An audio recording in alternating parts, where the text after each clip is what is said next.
Oh, hey there, traveler. Welcome back to the End of the Seven Dice. Hope you're doing alright.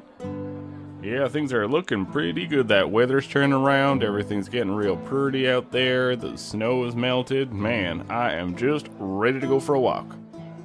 Well, looks like old Wingover over there is just waiting for you. Catch you later. Ah, yes, greetings there, travellers. It is I, Wingover, famous gnome bard. You're probably thinking to yourself, "Whoa, Wingover, this story is getting a little crazy. What is going on?" And I have to tell you, it is getting good. Today's episode particularly, it's going to knock those socks off of yours. You're going to be like, "Where the hell are my socks?" And that's going to be due to this episode. I'm telling you, travellers. So, you know how, we had Steve, and we had my friend Melvin. I'm just trying to change things up with our usual guest from Battle Bards. I actually found this strange ethereal wraith. Hello, ethereal wraith. Are you here to give us some good news?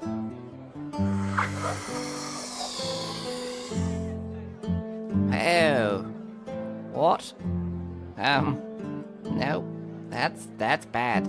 Sorry, travelers. The wraith is currently trying to drain the life force from one of the staff. Just 1 minute. There we go. Alright. Seems like it's restrained. Alright, wraith. Now, here I am. To speak with dead. Now, wraith, tell us. What are you offering us from Battle Bards?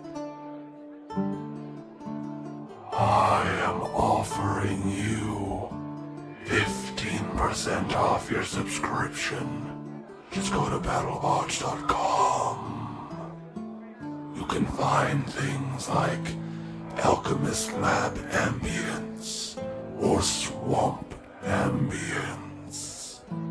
Really like ambience, huh? Silence. Ew. Right, I'm just gonna...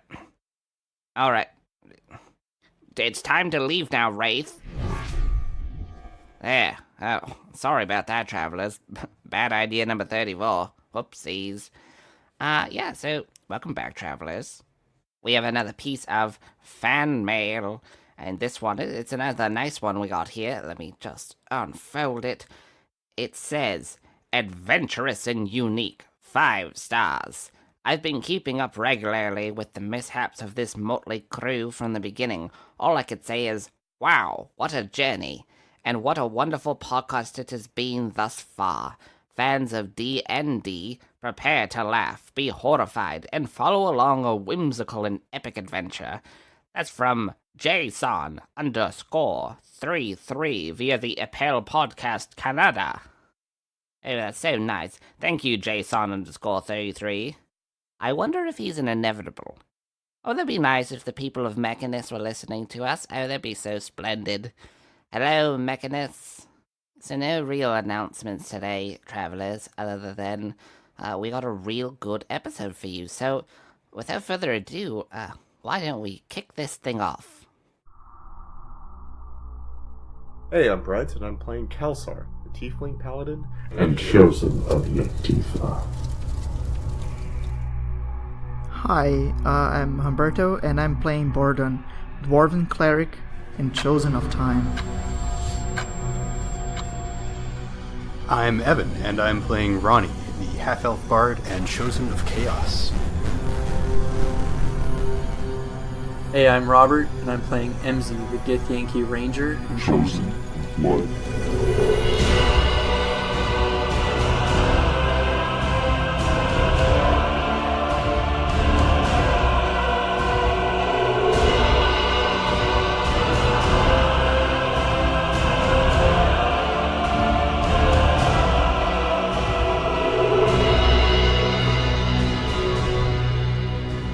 Previously on Ballad of the Seven Dice, our heroes had encountered some strange things in this mansion. They managed to open up a man's mouth only to find out that there was some strange Illithid abomination that took the place of his brain. After killing that creature, they ventured further only to find out they could not escape this mansion. The walls were closing in. They heard what appeared to be Chenille's voice, and after rushing upstairs they encountered a mimic, and after slaying that creature, suddenly there was another sound. I bring you the Illithid's Games, Part 5. And just as you're all recovering from that fight, you heard the sound of a dinner bell ringing and Bordon's mother saying, "Dinner's ready."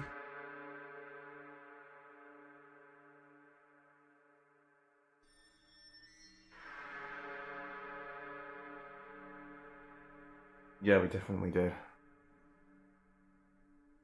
So, did you guys hear that?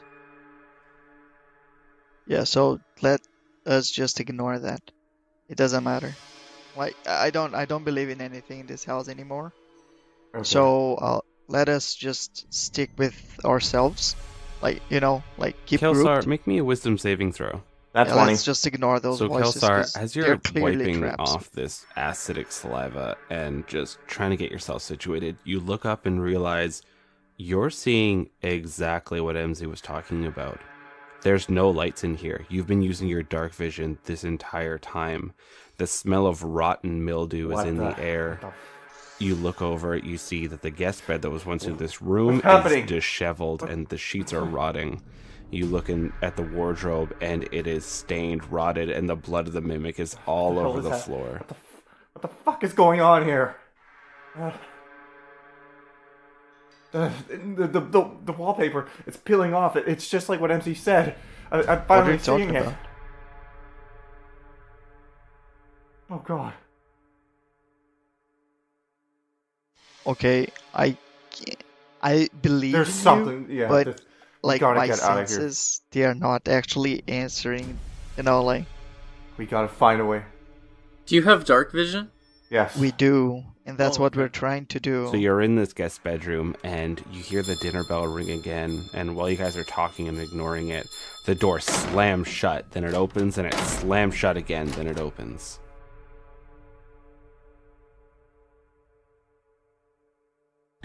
Maybe. So this room is a mimic as well, and it is digesting us. Yeah, so guys, I really think we should leave this room, clearly. But I just can't understand, like, where should we go now? I don't think we should keep following, Maybe he knows something about those this matter that we sounds don't. or voices or yeah, whatever. Sure. There's the back door. There's the I back door. guess. It leads out into the gardens. It's near the kitchen. There's also the windows in the bedrooms, off to the walls. If we go over there, just down the hall, we could try to break those and maybe get out that way. Okay. All our servants always went out the back. There's gates to get out there, and there's the gardens, and it should be a good escape. What do you want to do, guys? Do you want to try finding a window, or do you want to try going out through the back?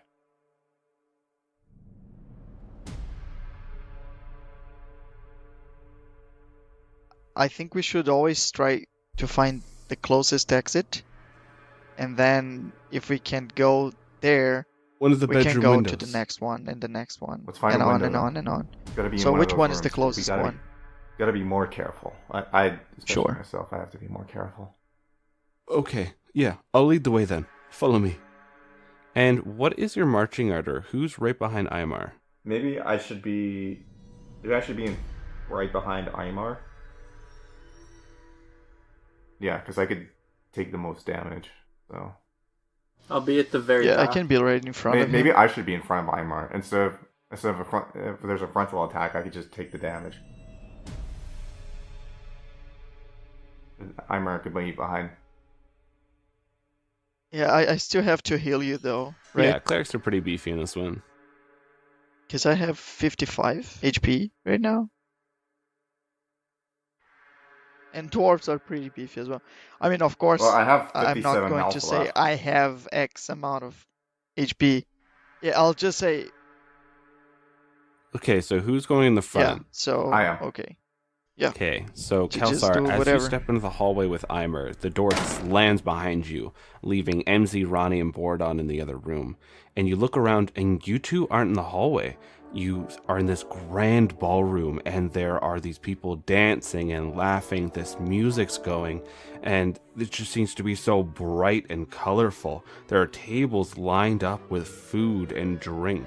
These musicians near the back, near a large window looking into the gardens, are playing this beautiful string music that is setting this mood for the nobility and royalty in this area. And Aymar is just looking back and forth, confused. What? What is this? This is not real. You three back at the room, the door slams in front of you, and when it opens back up, Kelsar and Aymar are not there. And then you hear the bell for dinner. This place is So insane. Kelsar, you're in this ballroom, this grand area, and these people are dancing and laughing, and every so often they turn towards you in just pure disdain. And you see elves and humans and halflings and gnomes, but you don't really see any of the other races here. What do we do, Kelsar? There was a ballroom in the mansion, but it was never this big. Sure, we'd have some dances there sometimes, but it was never like this. Hold on, let me think. So, this isn't the same layout as... Obviously something is messing up with us. What's the closest room with a window that's connected to the ballroom? You look out and you see the ballroom has actually very large windows, and they're looking out to the garden at the back. I'm gonna check the window, see if there's like a landing I can get to.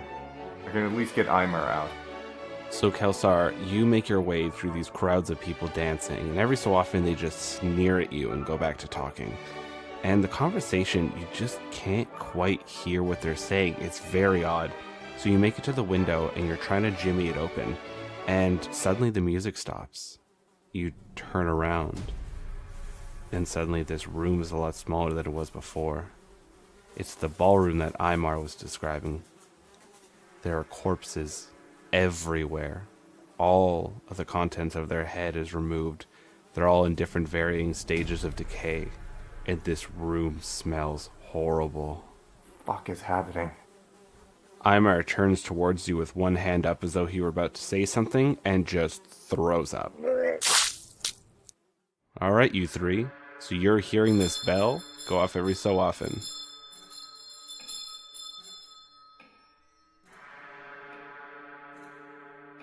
So I feel like the house is just separating us. Separating this group. Because we decided to have this group like all together.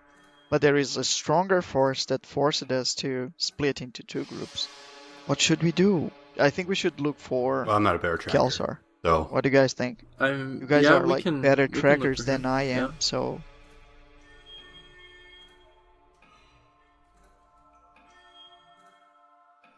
I think we should, rather than just like since we're not doing anything. MC. Okay, so Probably me. who is the best tracker amongst you two guys? That gives me a +1.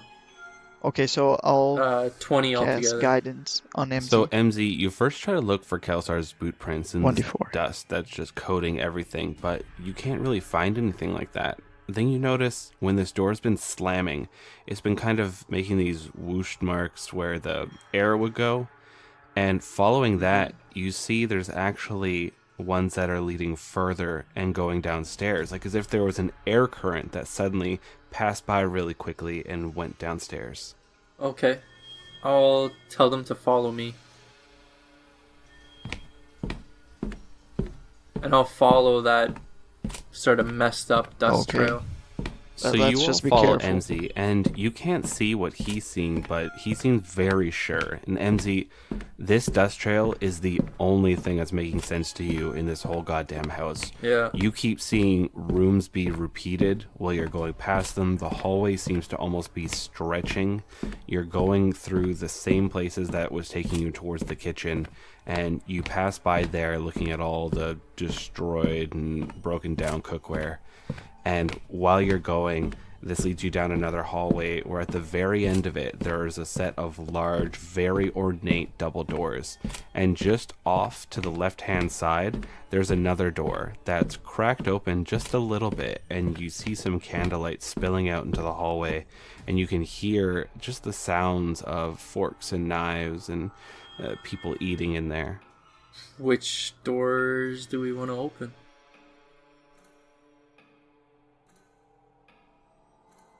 If the one door is slightly Which cracked open door and we can do see you light think coming it's from the there, right can one? I peek in there to see what I can see? So you look in there and you see it's a number of dwarves who are all dressed very finely and strangely resemble closer to Borodon. And they're all just having dinner. I'll whisper to Borodon and Ronnie that there's a bunch of dwarves in this room.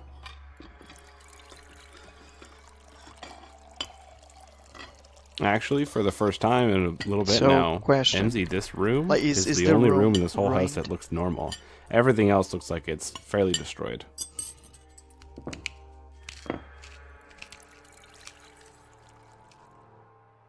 Yeah. So yeah. I mean, I don't want to state the obvious, but that's clearly another Kelsar, illusion. make me a perception check And while you're looking at this all thing this is wearing me horrid out. mess around you. 14. You can hear voices coming through the door at the far side of the room, but you can't tell whose voices they are. Okay. Kelsar, could you open up the window or the door or something? It smells so disgusting in here. Stand back. I'm gonna try to blast it open. I'm gonna tap my sword with fire, and I'm gonna slash at the door. Okay, roll me damage. 19 damage total. So you guys are standing there discussing what you're going to be doing next, and you could hear the sound of plated boots coming from those closed doors. And then suddenly the door blows open. And you see Kelsar just standing there. He just finished swinging a few times at this door as these smoking pieces of wood are exploded outward, and the area is now illuminated by the cerulean blue flame that coats Kelsar's blade. With Kelsar's blue light, you look behind him and you see there are corpses all over this room, and the contents of their head are removed. And taking a closer look at Kelsar and Eimar, they're covered in blood. And MZ, roll me a perception check. I guess I should learn to knock first. Got a natural one. Okay, so the door to the dining room suddenly slams shut, and MZ, you didn't notice anything else other than that. You're too distracted by Kelsar blowing up the door.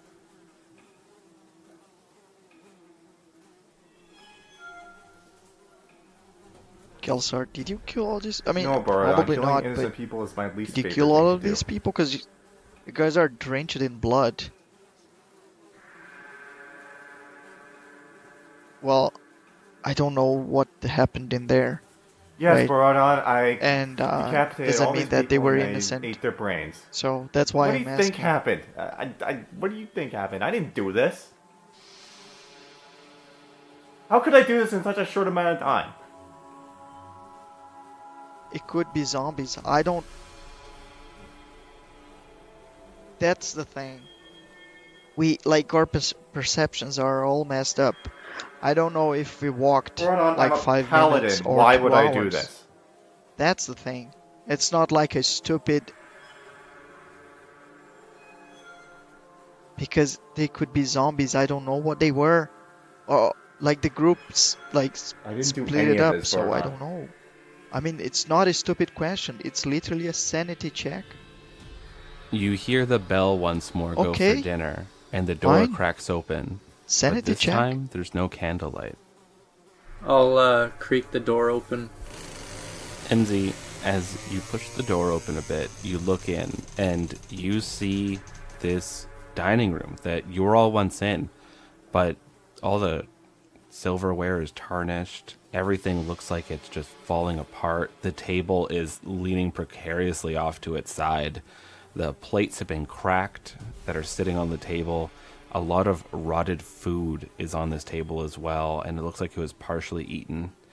You look around and you see a lot of those dust spores sailing around, and you see a figure standing by some windows.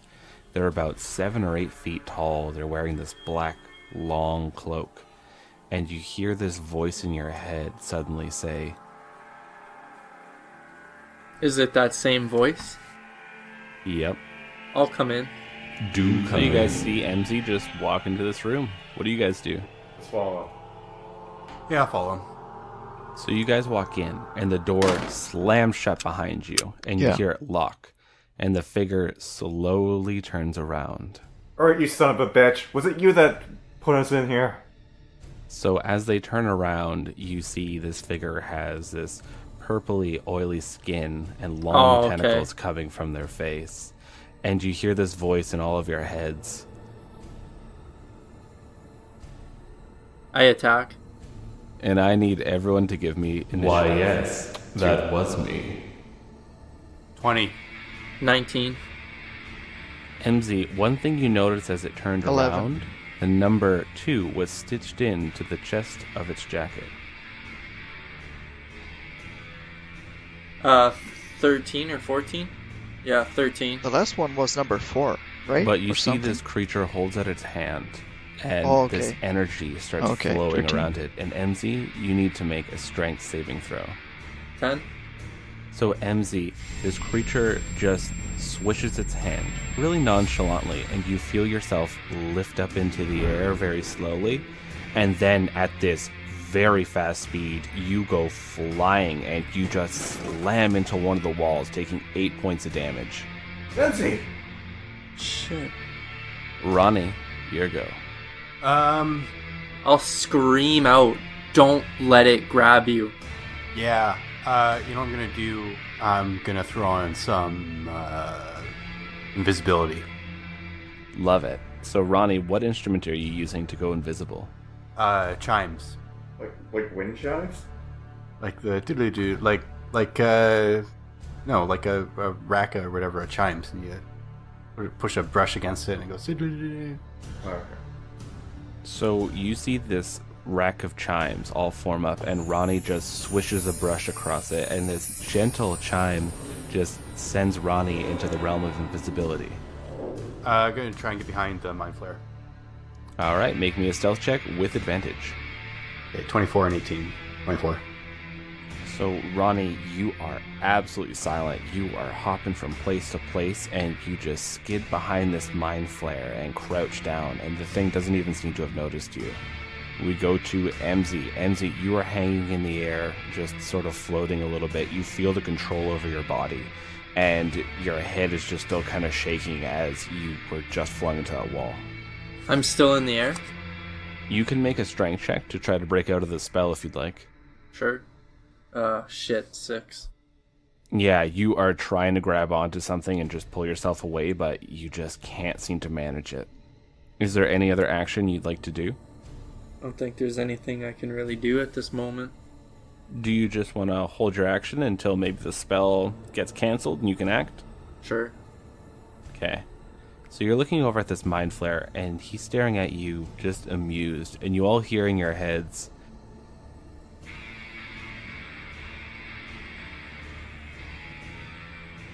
They told me to and it goes to wait. Borodon. And I said, why? What's the threat? Sure. Is that a wisdom saving throw?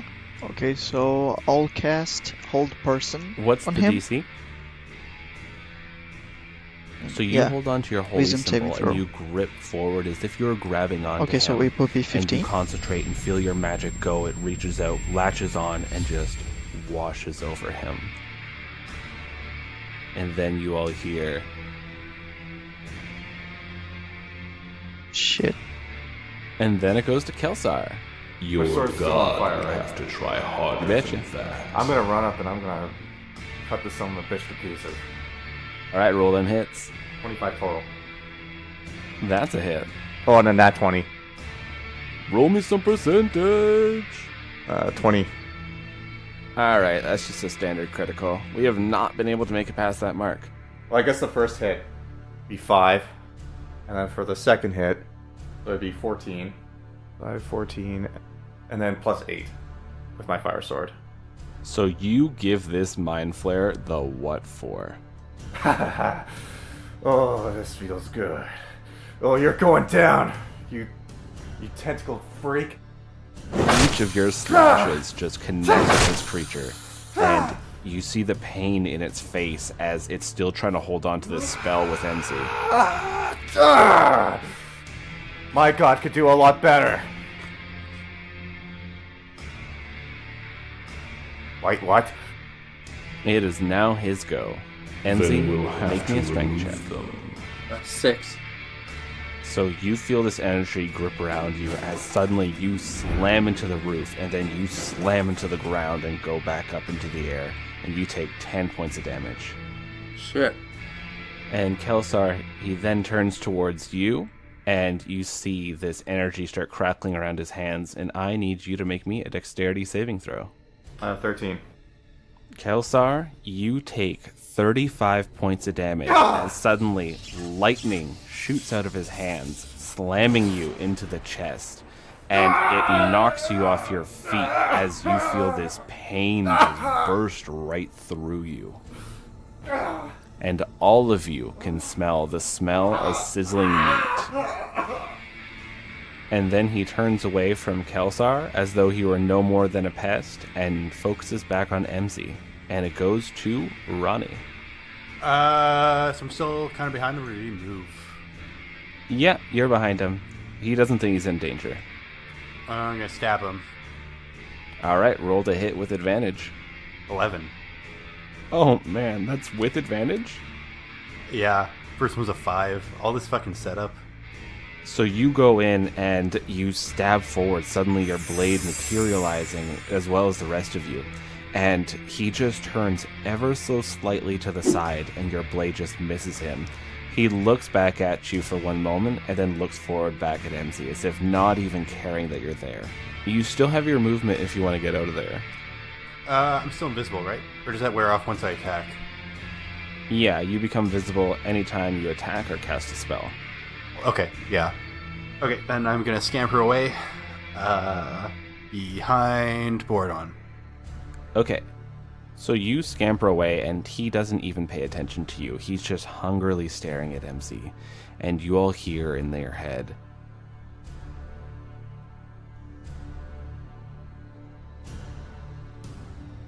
The heretic of blood shall be no more. I shall bring an end to him, and our mother shall awaken our father Enzi, and it is drown your go. You these can make another lands strength check in if the you like. waters of the 17. deep.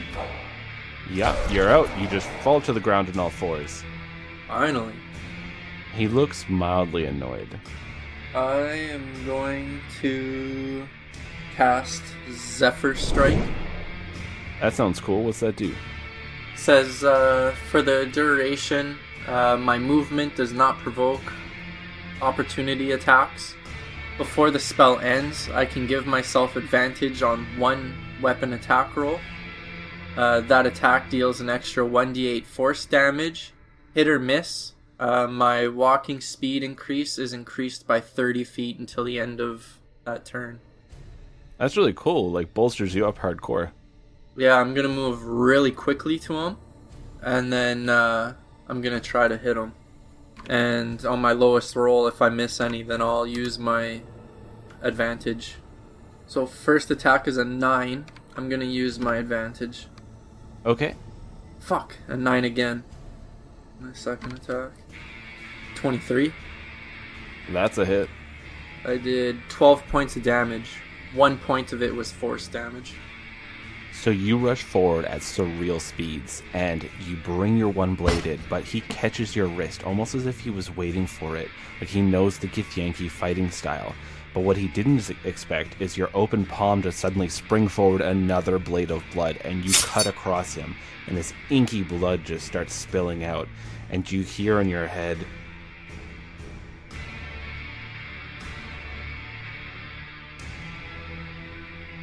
Well, you're full And of it goes surprises, to aren't you? Borodon.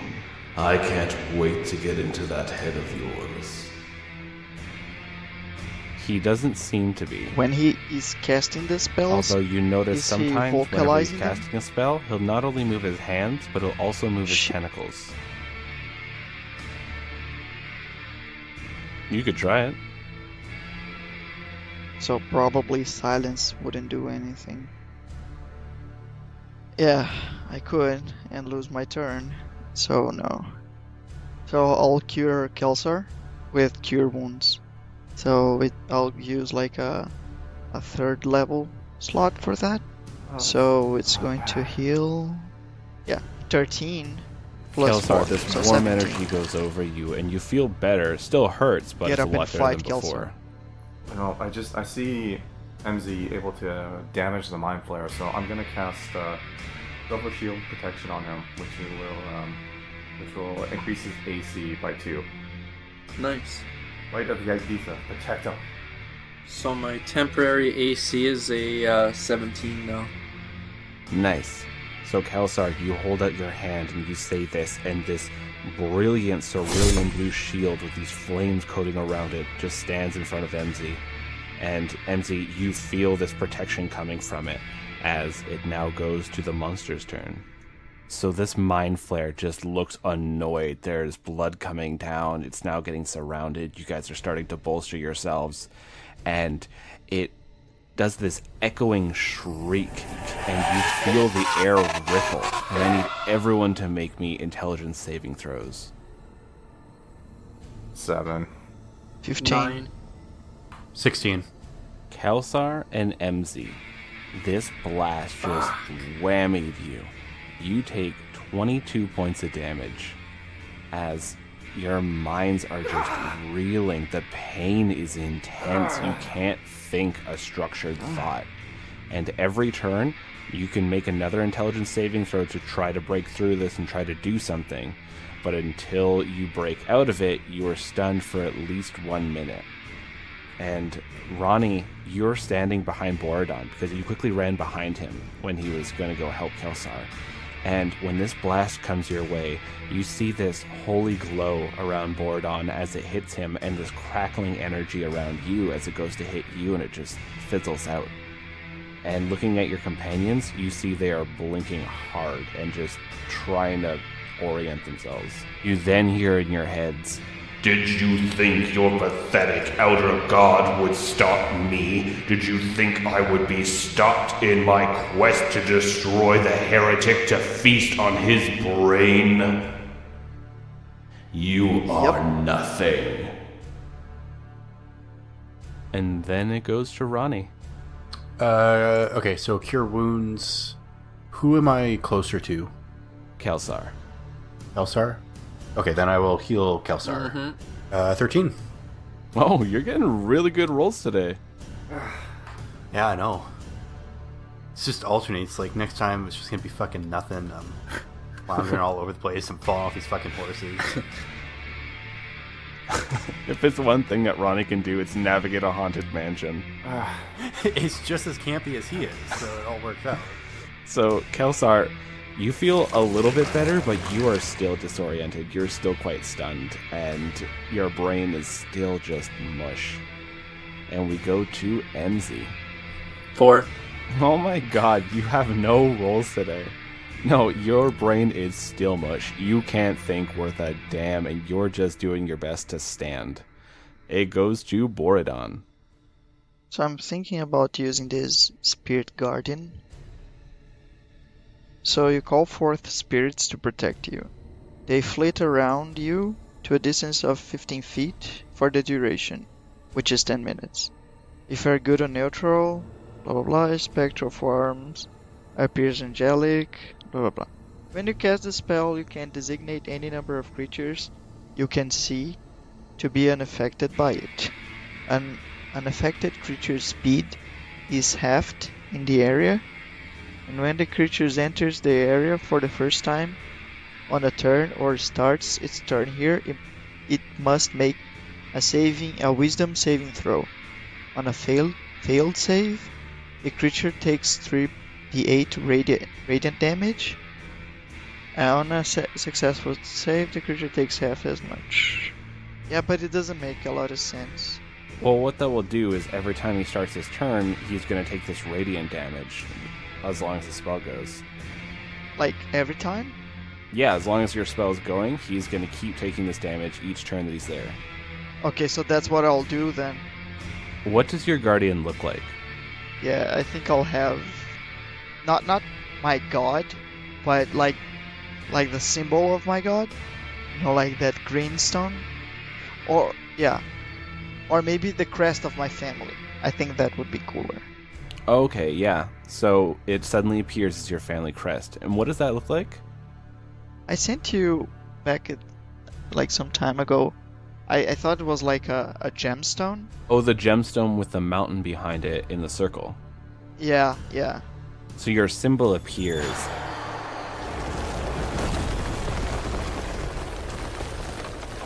And the Illithid's eyes go a little wide, and you just hear, I see. And it goes to Kelsar. Make that intelligence saving throw. Oh, come on. 7. You are still incapacitated. You are stunned as hell. So, Borodon, he needs to make a saving throw against your radiant damage. Yeah. He fails his saving throw. 14. So, this beam shoots out of your symbol, and you see it sears half of his face. And some of his tentacles actually curl upwards because they've been charred. And he grabs onto MZ. And MZ, what's your dexterity modifier? +3. So he goes and grabs onto MZ, and MZ's too dazed and confused. He can't defend himself. And you watch as his remaining tentacles go into MZ's mouth, his nose, his ears, his eyes, and they start pressing in. What's your remaining hit points? 18. Yeah. You sure this isn't the anime episode there, Lucas? So you guys see this bloodied up, mangled mind flare. Some of his tentacles completely withered from the radiant damage. Shoves his remaining ones inside MZ's head, and you watch as the top of his skull starts to show strain, and the brain is ripped right out of his body. And he consumes this brain with such vigor, and MZ's body just falls to the ground dead. What? How much damage did he take?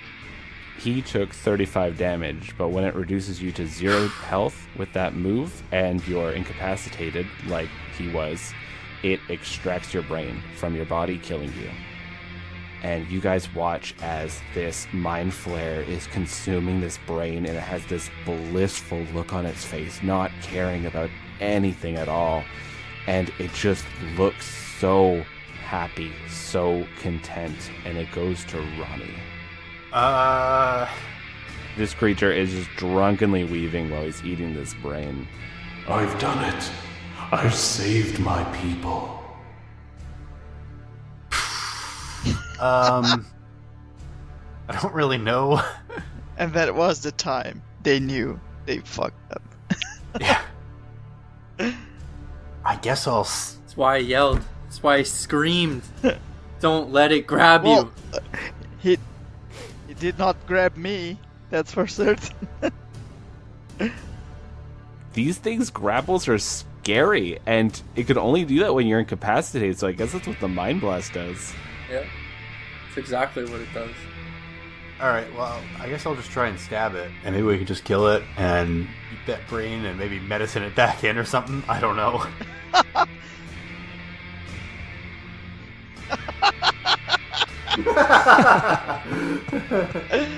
Roll surgery. Just like a mason jar. Sure. 15. 15's a hit. 5.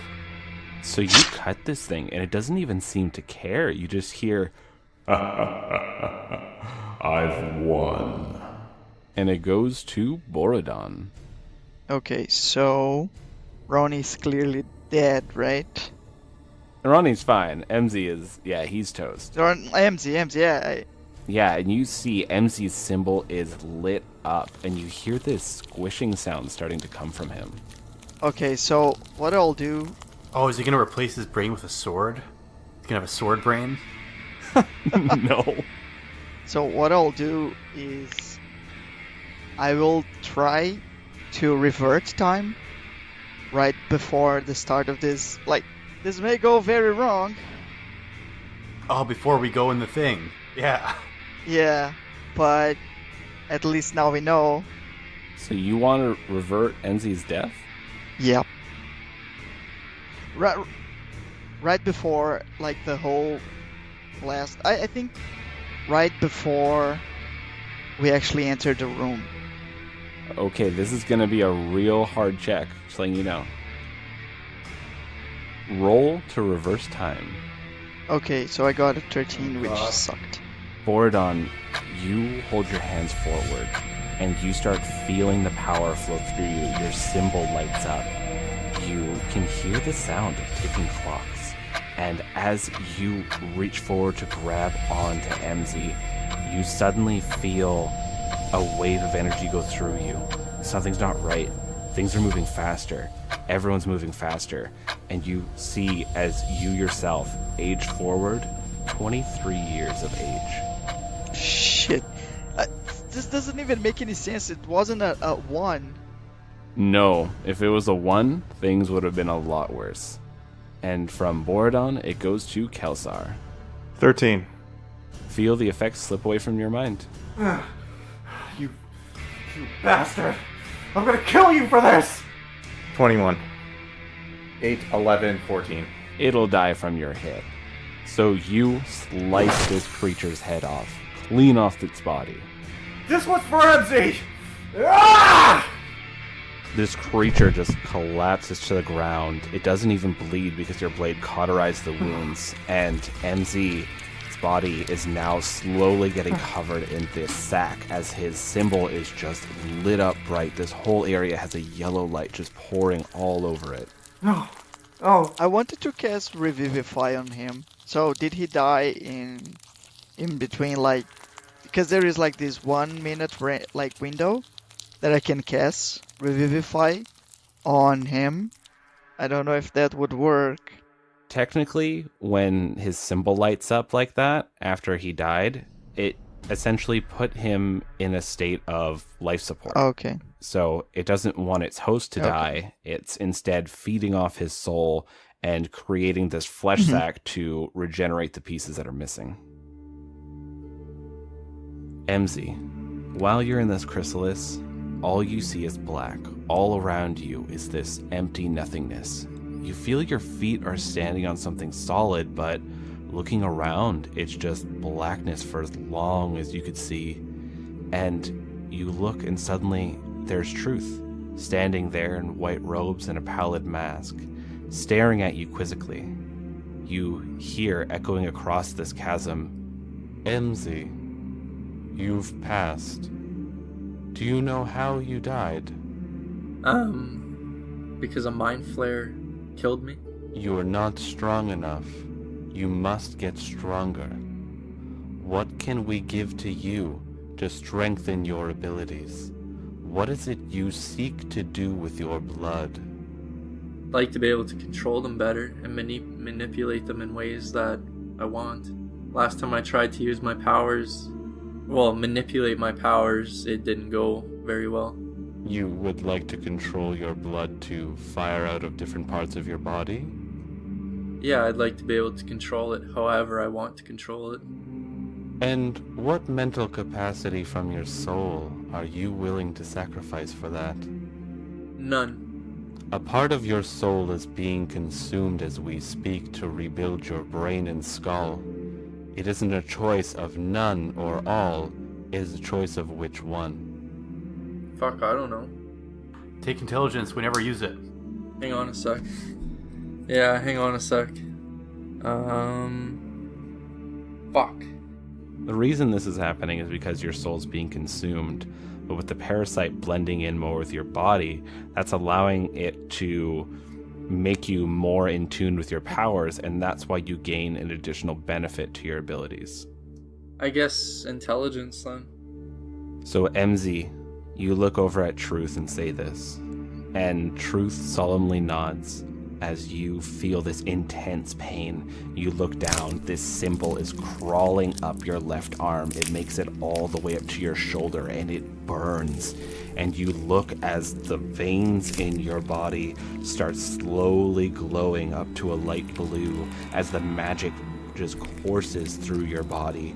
And your blades are now considered magic weapons. And as this pain of being reborn just shoots through your entire body, this cocoon splits open, and all of you see as MZ emerges, gasping for breath. and you see he's just disoriented. His veins are all glowing blue.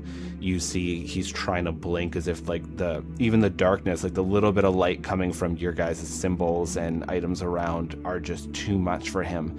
And as he slowly begins to sit up and stare at you guys, you all see that his symbol has crawled all the way up to his shoulder.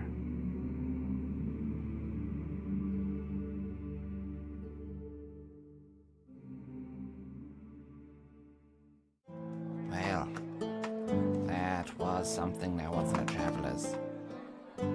Often in our least expected moments, death strikes. And in these kind of moments, it's interesting to see what everybody decides to do. How they band together, how they are there for one another. I wonder how Death Shift will take this, moving forward, if this will make them more cautious or if it'll make them afraid. Facing a Mind Flayer is no easy feat, but now, with officially the death counter up by 1 for old MZ, they're staring at the reality of the situation. This war, these creatures, are deadly, and they could die at any moment. Well, travelers, it has been fun, and remember, if you ever feel like grabbing any knickknacks and treating yourself, maybe you want a new dice tray because rolling on that table is just not good for your dice or your table. Why don't you pop on over to EasyRollerDiceCompany.com and grab yourself something good. You deserve it. Oh man, this has been heavy. It's been real heavy. I do hope MZ's alright. Well, travelers, I must get going. I bid you all adieu. Who left all the wraith stuff everywhere? Get a broom.